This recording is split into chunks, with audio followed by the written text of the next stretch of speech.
अस्सलाम वालेकुम नाजरीन, इस एपिसोड के आगाज में हम देखेंगे कि कराजा हिसार किले में उरहान, होलफिरा और बुरान भागते हुए किले के कमरे में दाखिल होते हैं, जबकि अल्तुगान और उसके जंगली वहशी भी उसी के पीछे आ रहे होते हैं। एक मंगोल सिपाही अल्तुगा को बताता है कि वो यहाँ है। अल्तुगा कहता, दरवाजा खोलो, तुम किस चीज का इंतजार कर रहे हो। तो मंगोल सिपाही बाहर से दरवाजा खोलने लग जाते हैं, जबकि अंदर उरहान, बुरान और बाकी सिपाहियों ने दरवाजे को पूरी कुव्वत के साथ पकड़ा हुआ होता है और बाहर तमाम मंगोल सिपाही अपनी पूरी कुव्वत के साथ दरवाजा तोड़ने की भरपूर कोशिश कर रहे होते हैं। और फिर उरहान होलफिरा को बताता है, होलफिरा, तख्त के पीछे एक सुरंग है, वहां से निकल जाओ। होलफिरा कहती, नहीं नहीं नहीं, मैं नहीं जाऊंगी, तुम जानते हो कि मैं तुम्हें यहाँ छोड़कर नहीं जाऊंगी। तो उरहान कहता है, होलफिरा, इसके अलावा कोई रास्ता नहीं है, तुम्हें जाना होगा। होलफिरा कहती, मैं तुम्हें यहाँ नहीं छोड़ूंगी। जबकि बाहर मंगोल सिपाही मुसलसल दरवाजा तोड़ने की भरपूर कोशिश कर रहे होते हैं। और फिर अंदर उरहान जल्दी से होलफिरा को पकड़कर तख्त के पीछे लेकर आता है। होलफिरा अपने आप को छुड़वाते हुए कहती, उरहान, मैंने कहा नहीं, मैं तुम्हें यहाँ छोड़कर नहीं जा सकती। और फिर उरहान तख्त को पीछे हटाता है और होलफिरा से कहता है, होलफिरा, डरो मत, मुझे कुछ नहीं होगा। होलफिरा कहती, लेकिन अगर तुम्हें कुछ हो गया तो फिर मैं क्या करूंगी। उरहान कहता, होलफिरा, मैं तुमसे वादा करता हूँ, मुझे कुछ नहीं होगा। तुम जाकर मेरे बाबा को वो सब कुछ बताओगी जो कुछ यहाँ हुआ, ठीक है। ये सुरंग तुम्हें करातालिनी के इलाके तक ले जाएगी, तुम पीछे देखे बगैर आगे बढ़ोगी, ठीक है। और फिर होलफिरा उस खुफिया सुरंग से बाहर रवाना हो जाती है, जबकि कमरे के बाहर मंगोल सिपाही मुसलसल दरवाजा खोलने की भरपूर कोशिश कर रहे होते हैं, जबकि अंदर बुरान और दो काई सिपाहियों ने आगे मेज रखकर दरवाजे को पकड़ा होता है। जबकि बाहर अल्तुगा कह रहा होता है, तुम भाग नहीं सकते उरहान, मैं तुम्हें ले जाऊंगा उरहान। जब होलफिरा रवाना हो जाती है तो उरहान एक बार फिर तख्त उसी जगह पर रख देता है और फिर बुरान और काई सिपाही पीछे हट जाते हैं और मंगोल सिपाही कमरे के अंदर दाखिल हो जाते हैं। और वो जैसे ही कमरे के अंदर दाखिल होते हैं, बुरान अपने तीर उन पर बरसाना शुरू हो जाता है, जबकि उरहान भी अपनी तलवार के साथ कुछ मंगोलों को जहन्नम वासिल करता है। और फिर उरहान जब एक मंगोल सिपाही को जहन्नम वासिल करता है, जिसे देखकर अल्तुगा कहता, मैं तुम्हारी जसारत को अपनी तलवार से तोड़ूंगा उरहान। तो उरहान कहता, जहां तक मेरी तलवार की जसारत का ताल्लुक है तो वो तुम्हारे सर के साथ साथ तुम्हारी बेबाकी को भी काट डालेगी। तो अल्तुगा कहता, ये तुम्हारी जुबान है जो बहादुरी के गुण गाती है, जब तुम मेरे हाथ आओगे तो तुम रहम की भीख मांगोगे उरहान। और फिर उरहान एक बार फिर मंगोलों से लड़ने लग जाता है, जबकि बुरान भी कुछ मंगोलों को काट रहा होता है। और फिर उरहान अल्तुगा से कहता, अब तुम्हारी बारी है। तो अल्तुगा अपने मंगोल सिपाहियों से कहता, उसे ले आओ। तो उसके मंगोल सिपाही कुछ काही सिपाहियों को बंदी बनाकर कमरे के अंदर लेकर आते हैं, जिसे देखकर उरहान और बुरान रुक जाते हैं। और फिर अल्तुगा उरहान से कहता है, आखिरी दो आदमी तुम्हारे महल में रह गए हैं उरहान, शुक्र करो, क्योंकि ओलुगान तुम दोनों को जिंदा चाहता है। और फिर अल्तुगा नौकरों से कहता है, नौकरों, इनके हथियार पकड़ लो। तो मंगोल सिपाही उरहान और बुरान से उनके हथियार ले लेते हैं और अल्तुगा कहता है, आह जरकुताए जो अपना दिमाग खो बैठा है, इन तुर्कों को तो देखो जिनसे तुमने मंगोलों से मुंह फेर कर बैत की थी। और फिर अल्तुगा उरहान के सामने ही दोनों काई सिपाहियों के गले काट कर उन्हें शहीद कर देता है। ये देखकर उरहान को बहुत गुस्सा आता है और अल्तुगा का गिरबान पकड़कर कहता, तुम्हारी तलवार ने जिनका खून बहाया, तुम इन तमाम मासूमों और शहीदों के खून का हिसाब दोगे, तुम इन सब का हिसाब दोगे। और फिर अल्तुगा नौकरों से कहता है, नौकरों, इस लंबे मुंह वाले बेकार आदमी को जिंदान में फेंक दो, ओलुगान कल खुद इसका हिसाब लेगा। और फिर मंगोल सिपाही उरहान और बुरान को पकड़कर वहां से ले जाते हैं और अल्तुगा बहुत खुश हो रहा होता है।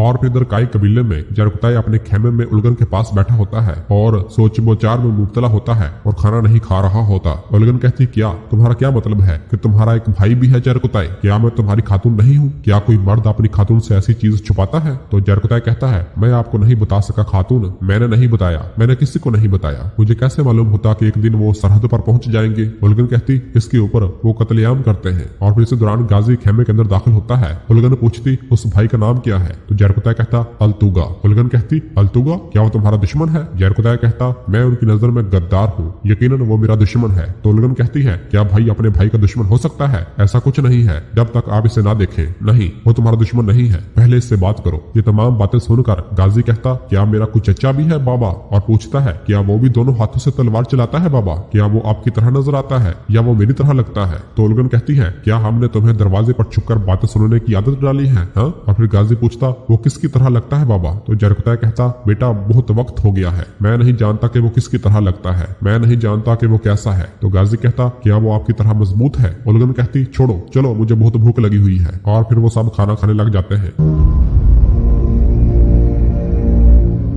जबकि दूसरी जानब कराजा हिसार किले में मंगोल सिपाही बुरहान और बुरान को पकड़कर जंदान की जानब लेकर आ रहे होते हैं और उन्हें बुरी तरह पीट रहे होते हैं। बुरहान कहता, शयातीन, मैं कसम खाता हूँ कि हम तुमसे तुम्हारे अमाल का हिसाब लेंगे। और फिर मंगोल सिपाही बुरहान को एक जंदान में कैद कर देते हैं, जबकि बुरहान को भी पूरी तरह से पीट रहे होते हैं और उसे दूसरे जंदान में हथकड़ियां लगाकर उसके बाजू भी बांध देते हैं। और फिर अल्तुगा कहता है, शहजादा है, देखो तुम अब भी बात कर रहे हो, तुम और बुरहान हमारे हाथ में हो, मैं तुम्हें एक एक करके खत्म कर दूंगा। तो बुरहान कहता, तुम कुछ नहीं कर पाओगे, हम तुम्हें इस तरह फना कर देंगे जिस तरह हमने तुमसे पहले लोगों को हलाक किया था। यह सुनकर अल्तुगा बुरहान को बुरी तरह पीटता है। बुरहान कहता, हम तुम्हें जहन्नम वासिल करेंगे, हम तुम सबको जहन्नम वासिल करेंगे, जहन्नम में, और अल्तुगा के ऊपर थूकता है। यह देखकर अल्तुगा को निहायत गुस्सा आता है और कहता है, अगरचे ये मेरे अजीम रहनुमा ओलुगान का हुक्म न होता, अब तक तुम्हारी सांसें खत्म हो चुकी होती, लेकिन नहीं, मैं तुमसे मौत की भीख मंगवाऊंगा उरहान, तुमसे और बुरहान से। और फिर अल्तुगा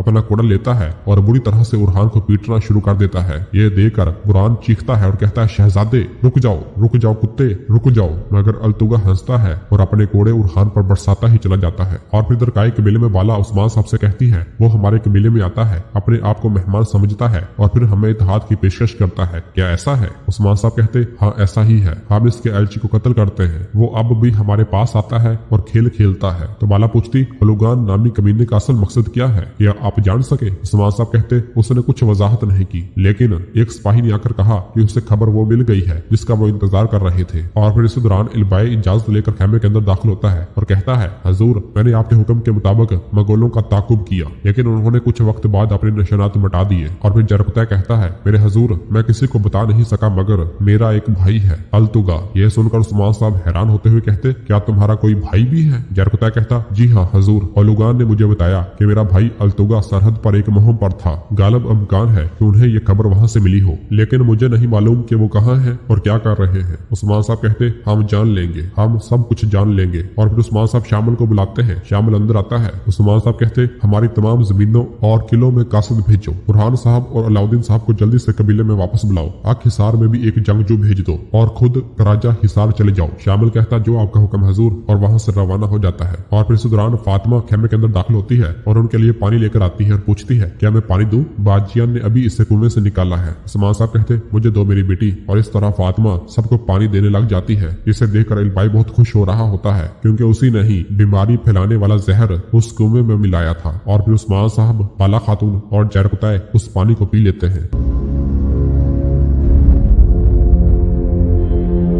और फिर दूसरी जानब कारवां सराय में सोफिया लुकास से कहती है, कल हम करीब से देखेंगे कि उस्मान की जमीनों में क्या हो रहा है, लेकिन जिस चीज से मुझे सबसे ज्यादा नफरत है वो ये है अजीबो गरीब तुर्क लिबास पहनना। तो लुकास हंसता है और फिर सोफिया एक लिबास लुकास को देते हुए कहती है, ये लो, ये तुम्हारे लिए है। लुकास जब उस चोगे को देखता है तो उससे भी निहायत गुस्सा आता है और कहता है, मैं उस्मान को खत्म करने और इन जमीनों पर अजीम रोम की खुद मुख्तारी को बहाल करने के लिए कुछ भी करूंगा। तो सोफिया कहती है, मंगोलों ने इन पर हमला किया होगा, हम हरकत के लिए वहाँ होंगे। और फिर कहती है, लुकास, हमारे फौजी हर वक्त तैयार रहेंगे। तो लुकास कहता है, फौजी पहले ही अपनी जगह संभाल चुके हैं सोफिया, उस्मान के पास भागने के लिए कोई जगह नहीं बचेगी। और फिर अगली सुबह काय कबीले में हम देखते हैं तो जरकुतै और उलगन एक गाड़ी के पास आते हैं जहाँ पर गाजी सोया हुआ होता है। उलगन उससे कहती, गाजी साहब, हम हाजिर हैं, हमारे सरदार नाश्ते में क्या चाहते हैं? क्या मैं दूध या शहद आपकी मर्जी के मुताबिक क्या लाऊं? तो गाजी उठते हुए कहता, मुझे अकेला छोड़ दो माँ, आज मेरा मिजाज बरहम है, क्या आपके पास मेरे साथ मसरूफ रहने के अलावा कोई काम नहीं है? चले बहनों के साथ मसरूफ हो जाएं।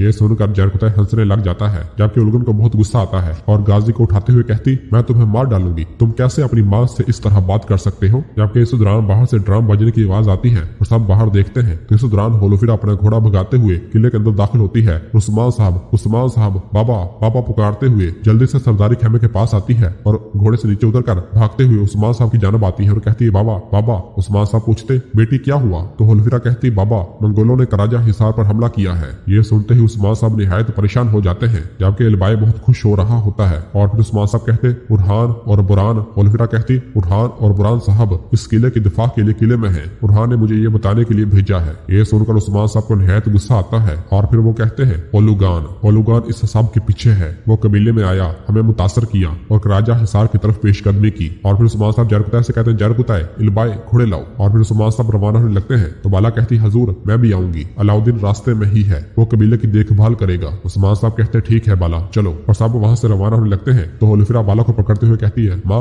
माँ मैं भी साथ जाऊंगी। तो बाला कहती, बेटी नहीं नहीं होलफिरा, बुरहान को कुछ नहीं होगा, तुम फिक्र मत करो, उससे कुछ नहीं होगा। और बाला वहां से रवाना होती है और अपने घोड़े पर सवार होती है। और फिर इस तरह सब लोग राजा हिसार की जानब पेशकदमी करते हैं, जबकि पीछे से होलफिरा बहुत परेशान लग रही होती है, जबकि इस दौरान मोइना भी थोड़ा परेशान दिखाई दे रही होती है।